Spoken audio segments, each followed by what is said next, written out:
அன்பின் இரட்சகர் இயேசு கிறிஸ்துவின் நாமத்தில் வாழ்த்துக்கள். இந்த நாளிலும் என்னாகமம் 12வது அதிகாரத்தை நாம் தியானிக்கப் போகிறோம்.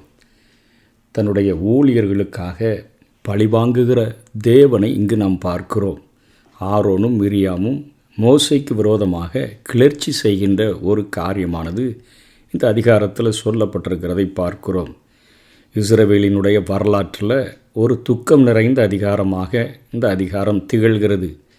இஸ்ரவேலின் தலைவர்களாக இருந்த மிரியாம் மற்றும் ஆரோன் ஆகியோர் இங்கே தேவனால் தண்டிக்கப்பட்டதை குறித்த செய்தி இந்த அதிகாரத்தில் இருக்கிறதை நாம் பார்க்கிறோம். அவர்கள் முறையே மோசையின் சகோதரி அந்த மிரியாம், சகோதரன் ஆரோன் அப்படி இருந்த போதிலும் கூட அவன் எத்தியோப்பியா தேசத்து பெண்ணை திருமணம் செய்திருந்ததினால அவனுக்கு எதிராக பேசினார்கள் என்று இந்த அதிகாரம் தொடங்குகிறது.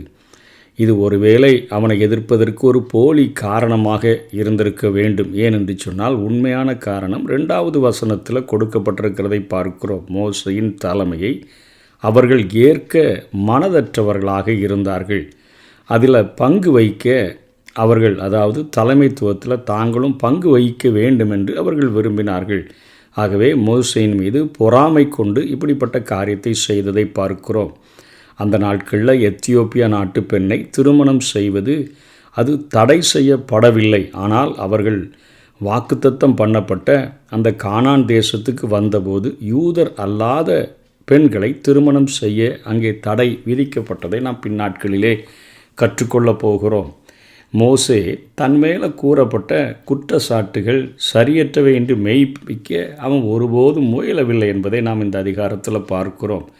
இன்றைக்கி மக்கள் நம்ம மேலே அவர்கள் சேற்றை வாரி இறைக்கிற பொழுது நிறைய நேரங்களில் நாம் நம்மை உண்மை உள்ளவர்கள் என்று நிரூபிக்க அநேக காரியங்களை செய்ய முயற்சி எடுக்கிறோம். ஆனால் இங்கே மோசையை பொறுத்த வரைக்கும் தன்னை தலைவராக நியமித்த தேவனையே அவன் நம்புகிறதை பார்க்கிறோம். ஆண்டவருடைய பிள்ளைகளாக ஆண்டவருடைய பணியை செய்கின்ற, அந்த ஆண்டவருடைய வசனத்தை விதைக்கின்ற, ஆத்தும ஆதாயம் செய்கின்ற ஒவ்வொரு தேவ மனுஷனும் தன் மேலே சொல்லப்படுகிற குற்றச்சாட்டுகள் அவைகள் சரியற்றவை என்று சொல்லி நம்ம நிரூபிப்பதற்கு முயல வேண்டிய அவசியமில்லை என்பதை இந்த பகுதி நமக்கு காட்டுகிறது. தன்னை நியமித்த தேவனையே அவன் நம்புகிறான். இங்கே இந்த அதிகாரத்தில் அவனுடைய குடும்பம் அவனை அங்கே புறக்கணிக்கிறதை பார்க்கிறோம். அதே போல் இஸ்ரவேல் தலைவர்கள் அதிகாரம் 16 அவனுடைய தலைமையை எதிர்த்து வாதிட்டதை நாம் பார்க்க போகிறோம்.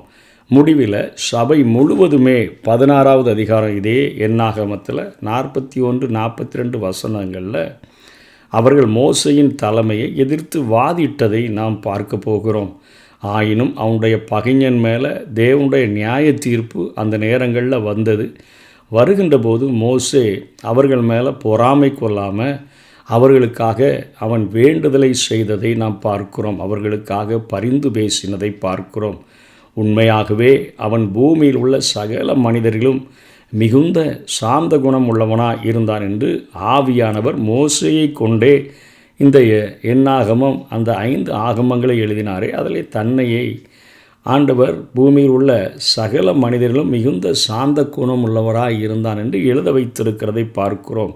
2 பேதுரு 1:21 பார்க்கிறோமே, தேவனுடைய பரிசுத்த மனிதர்கள் பரிசுத்த ஆவியினால் ஏவப்பட்டு எழுதினார்கள். அதற்கு இந்த சாந்த குணமுள்ளவனாக இருந்தான் என்பதற்கு எடுத்துக்காட்டாக அவன் திகழ்கிறான் என்பதை பரிசுத்த ஆவியானவர் இங்கே மோசையின் கரங்களினாலே எழுதி நமக்கு கற்றுக் கொடுக்கிறதை பார்க்கிறோம்.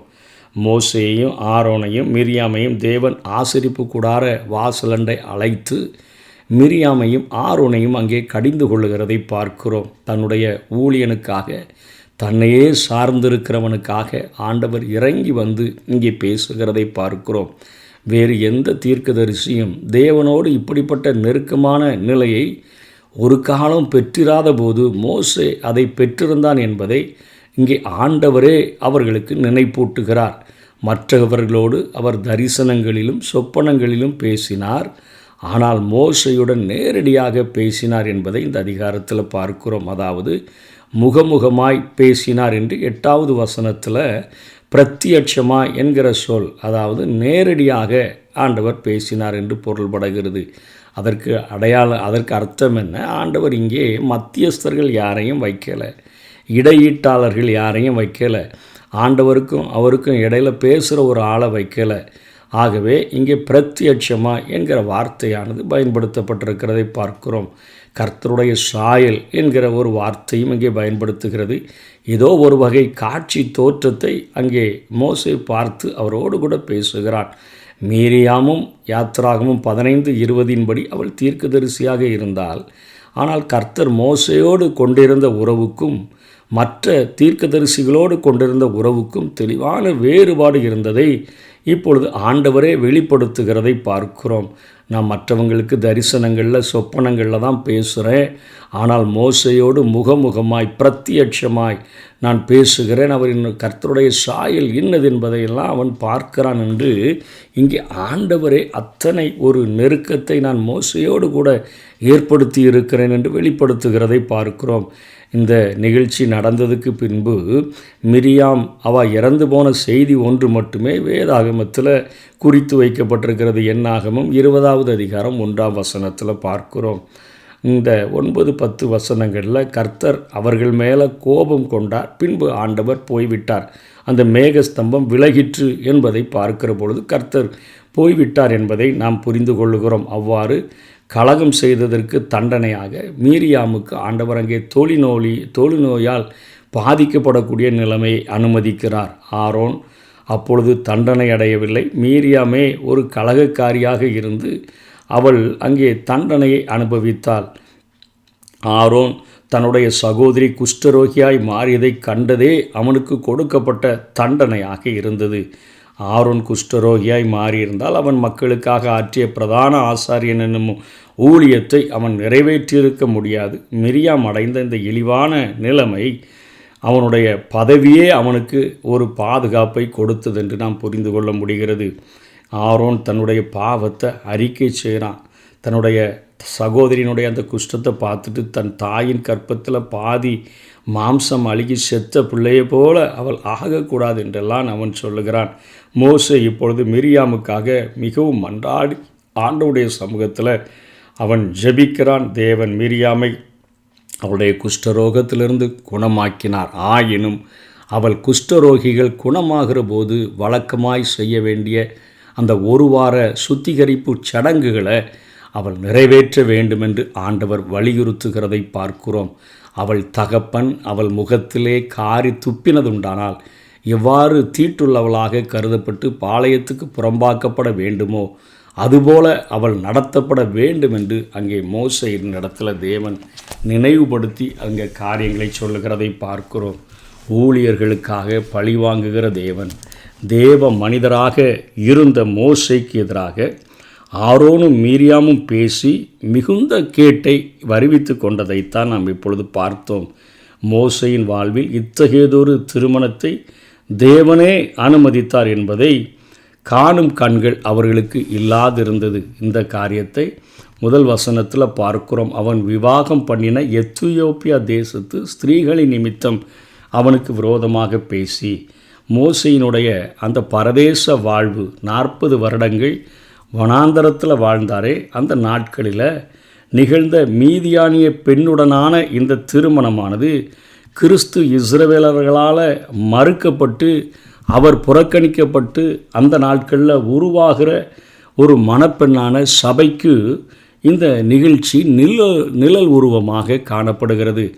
இன்றைக்கு கிருபையின் யுகத்தில் வாழ்கிறோமே, இன்றைக்கு இஸ்ரவேலர்கள் எல்லாரும் ஆண்டவராகிய இயேசு கிறிஸ்துவை புறக்கணித்தது நிமித்தமாகத்தான் இன்றைக்கு காட்டு ஒலிவ மரமாக இருந்த நம்மை, தேவனற்றவர்களாக இருந்த நம்மை, காணியாட்சிக்கு புறம்பாய் இருந்த நம்மை ஆண்டவர் இன்றைக்கு ஒரு நல்ல ஒலிவ கிளையாகிய இஸ்ரவேலை முறிச்சு போட்டுட்டு நம்மை அந்த ஒலிவ மரத்தின் கிளைகளில் காட்டு ஒலிவை கரைகளைப் போல இருக்கிற புறஜாதிகளாகிய நம்மை ஆண்டவர் ஒட்ட வைத்திருக்கிறார்.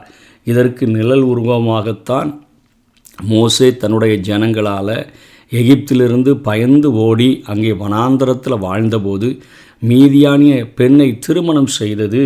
இன்றைக்கு சபை ஆண்டவருக்காக மணவாட்டியாக ஆயத்தமாகின்ற ஒரு நிலைமையின் நிழல் உருவத்தை குறிக்கக்கூடியதாக இருக்கிறது. அதைத்தான் அவர்கள் அத்தனை ஏளனமாக அவர்கள் பேசினார்கள். இன்னும் அவர்கள் அவனுடைய தலைமைத்துவத்துக்குள்ளே அவர்களும் தலையை நுழைக்கணும் அப்படின்னு நினைக்கிற காரியங்களின் நிமித்தமாக இந்த காரியம் நடந்தது.